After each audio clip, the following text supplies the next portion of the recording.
अजीज़ दोस्तों नमस्कार।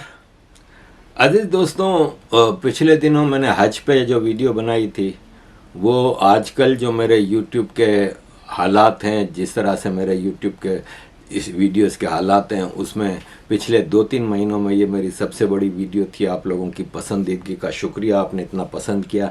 देखें, ये आपके सामने हज के हालात हैं, हज के बाद हाजियों के ये हालात हैं, और मैं समझता हूँ कि हज को मॉडिफाई करना चाहिए। ज़्यादा माल बनाने के चक्कर में सऊदी गवर्नमेंट क्यों इतने लोगों को हज के सर्टिफिकेट देती है, वीज़े देती है? सिर्फ इसलिए कि हर हाजी के ऊपर लाखों रुपया मिलता है सर सऊदी गवर्नमेंट को। वो हज जो 50,000 रुपये में होता था आज 20 लाख रुपये 25 लाख रुपये का हो गया है।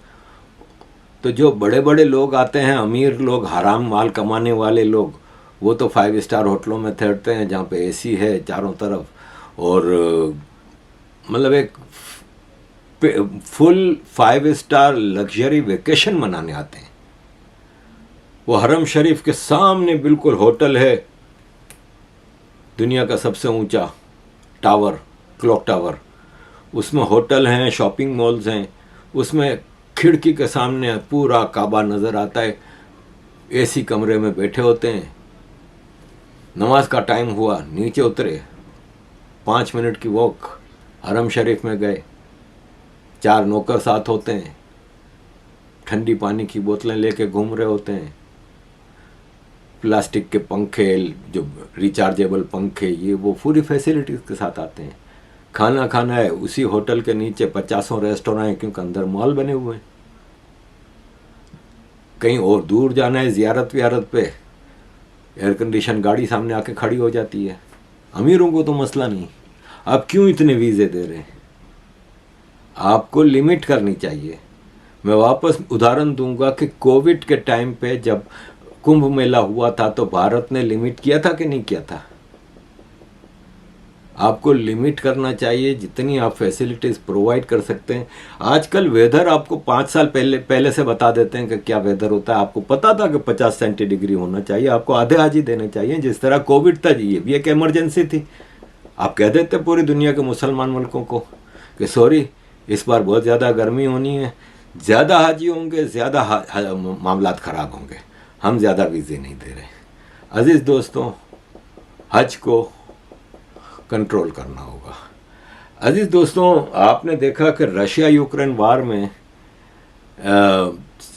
अमेरिका मुसलसल रशिया को प्रोवोक कर रहा है। आपको याद होगा वो बम धमाका, और फिर उसके बाद जो टेररिस्टों ने फायरिंग करके मॉस्को में एक कंसर्ट के दौरान जो किया था। इसी तरह अब वापस दागिस्तान में एक वाक़या हुआ है। देखें, जब सोवियत यूनियन टूटा था तो कई स्टेट्स अलग हुई थी सोवियत यूनियन से, जिसमें कई मुस्लिम देश थे, उज़्बेकिस्तान, ताजिकिस्तान, काज़ाकिस्तान, किर्गिस्तान, अज़रबैजान। इसी तरह चेचनिया और दागिस्तान 2 रशियन स्टेट थी जहाँ मुस्लिम मेजॉरिटी थी। उन्होंने भी डिमांड की, रशिया ने नहीं दी उनको आज़ादी। रशिया ने नहीं दी तो इन्होंने टेररिज्म करनी शुरू की, और रशिया में चेचन और दागिस्तान टेररिस्ट मुसलसल कहीं ना कहीं हमले करते रहते थे। फिर जब पुतिन आए तो पुतिन ने उनके साथ नेगोशिएशंस किया, और उन टेररिस्टों के जो लीडर थे या मिलिटेंट्स के जो लीडर थे, उनके हाथ में पावर दे दी। बोला आपको हम पावर दे रहे हैं, आप अपनी स्टेट दागिस्तान है, चेचनिया है, विद इन रशिया में रह के आप उनके मामला चलाएं, आपको टोटल हम आपके हाथ में पावर देते हैं। मामला ठंडे पड़ गए, टेररिज्म ख़त्म हो गई। यही मॉडल पाकिस्तान को करना चाहिए बलूचिस्तान के साथ। अपने टट्टू सरफराज बख्टी को बनाया हुआ है चीफ मिनिस्टर। आपको बलूचिस्तान वालों को बुला के कहना चाहिए आपका मसला क्या है, हम आपके रिसोर्सेज की लूटमार कर रहे हैं, चलें जी, हम बलूचिस्तान आपके हवाले कर रहे हैं विद इन पाकिस्तान, आप अपने रिसोर्सेज निकालें और बेचें। पंजाब को, सिंध को, केपी को, पीओके को, जिसको भी आप रिसोर्सेज दे रहे हैं उनको बेचें, और उनसे जो खरीद रहे हैं वो खरीदना है वो खरीदें। इस तरह मामला सेटल होते हैं। ख़त्म चेचनिया दागिस्तान का मसला।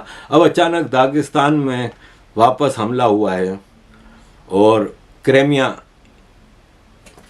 जो कि रशिया का इलाका है, यूक्रेन के कब्ज़े में था, 10 साल पहले रशिया ने वापस यूक्रेन से ले लिया था।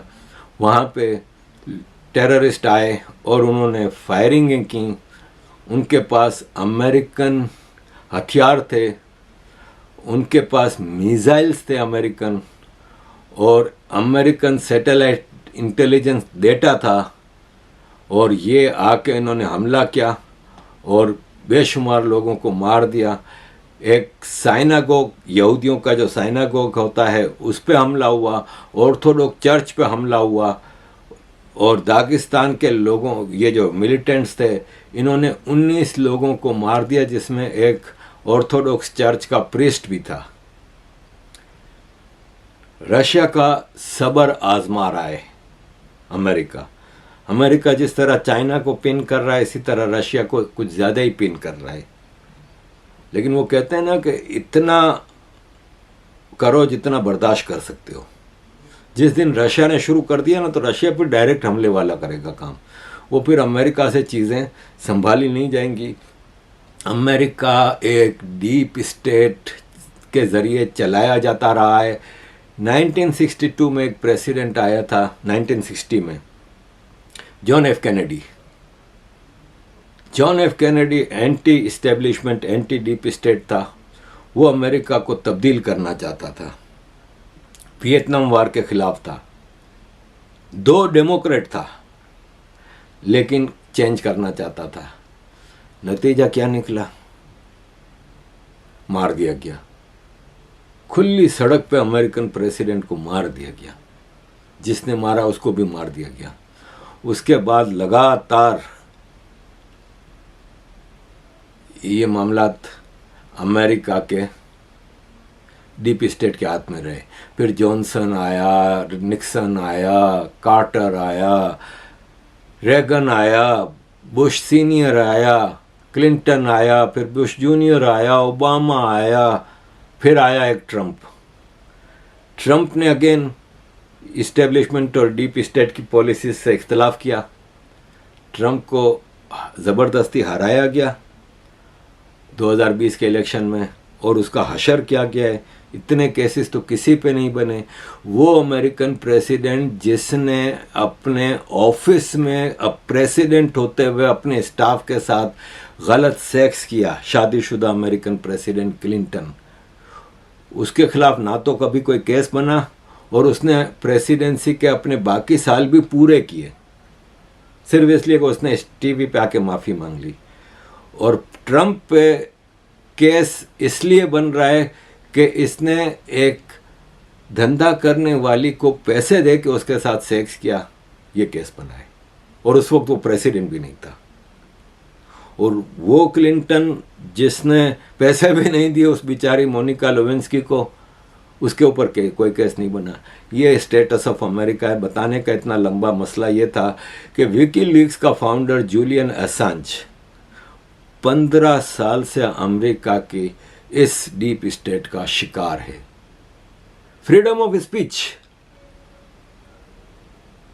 राना अयूब कर सकती है, अरफा खानम कर सकती है, जुबैर कर सकता है, जूलियन असांज नहीं कर सकता।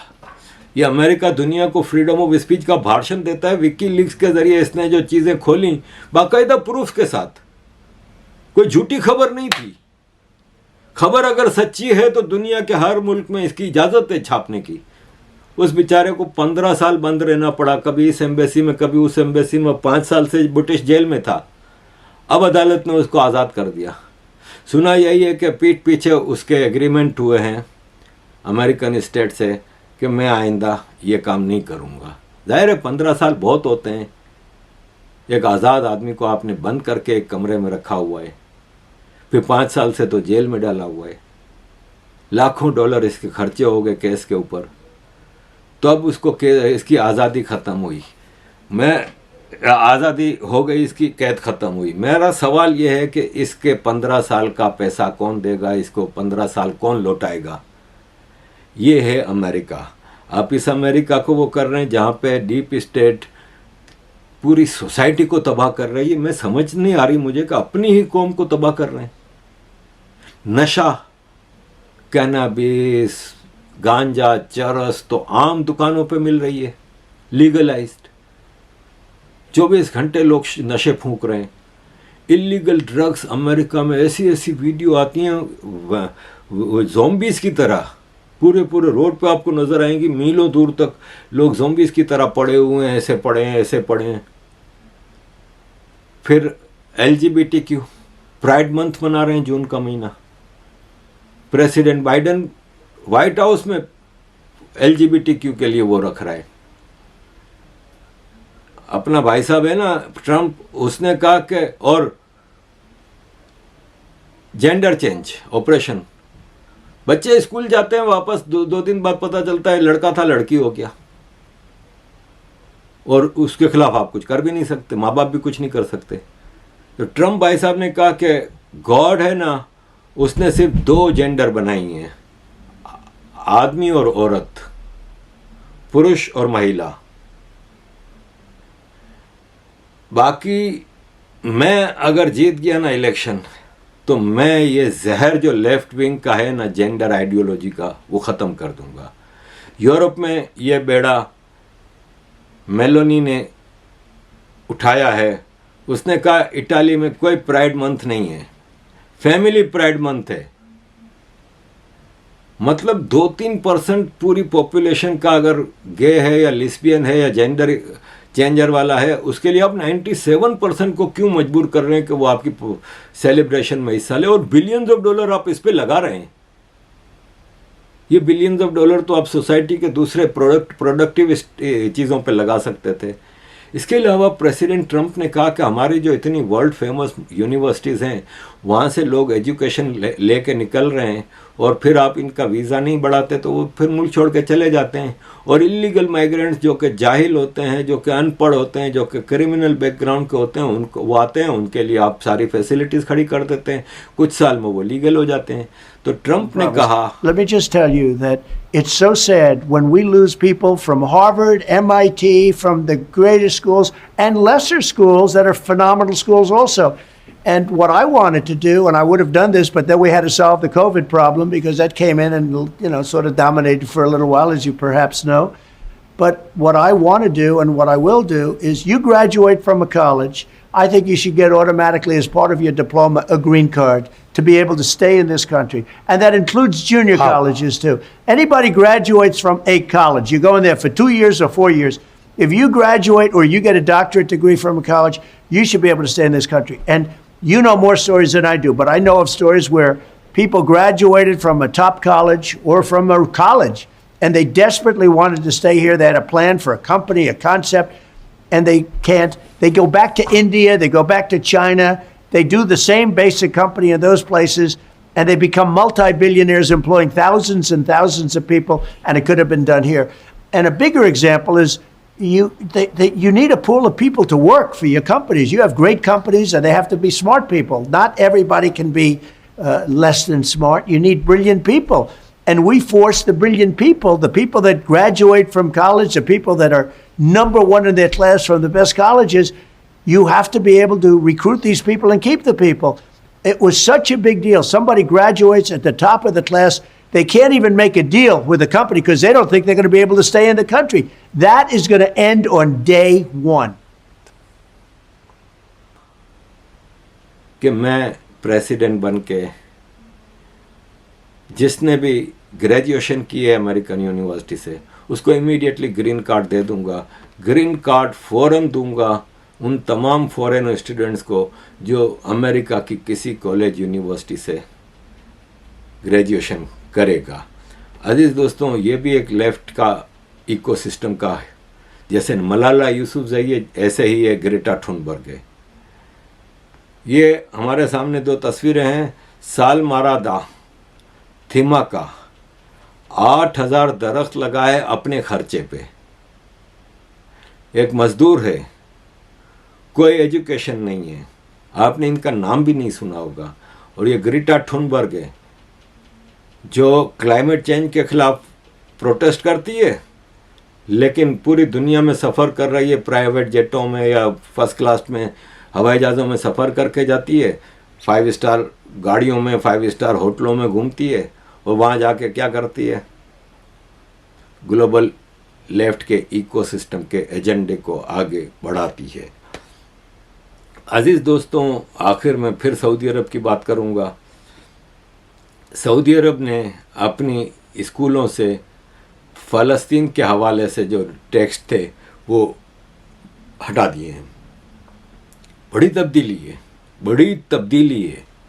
मैं जब सऊदी अरब में जॉब करता था 84 से 87 तक, तो जो मार्केट में आप जाते हैं नक्शे मिलते हैं। आज इंटरनेट, कंप्यूटर ये सब है ना, उस ज़माने में तो नहीं थे।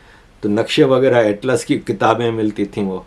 तो जितने नक्शे मार्केट में मिलते थे उसमें इसराइल को ब्लैक कलर से काट दिया जाता था और वहाँ पे लिखा जाता था पैलेस्टाइन और फ़लस्तीन, अगर अरबी की नक्शा है।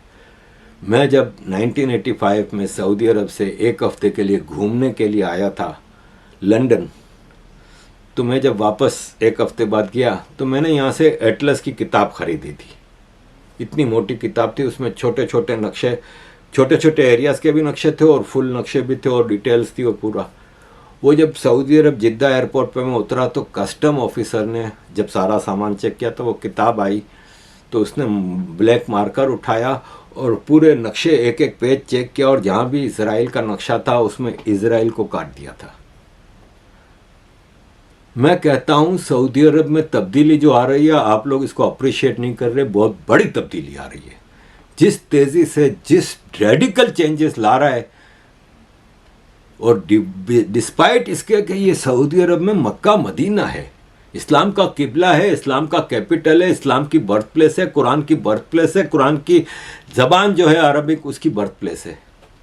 इसके बावजूद इतनी रेडिकल चेंजेस लाना मैं कहता हूँ बहादुरी का काम है। दुबई के लिए आसान था, ताजिकिस्तान के लिए आसान है, कोई भी दुनिया का मुसलमान देश या नॉन मुस्लिम देश करे उनके लिए इतना मुश्किल नहीं जितना सऊदी अरब के लिए होना चाहिए। आप कहते हैं चले बाहर वाले कुछ नहीं कर सकते इसलिए एक अमीर मुल्क है ये वो, सऊदी क्यों नहीं कर रहे कुछ? इसलिए कि सऊदियों की भी एजुकेशन ग्रेजुअली जनरेशंस लगती हैं।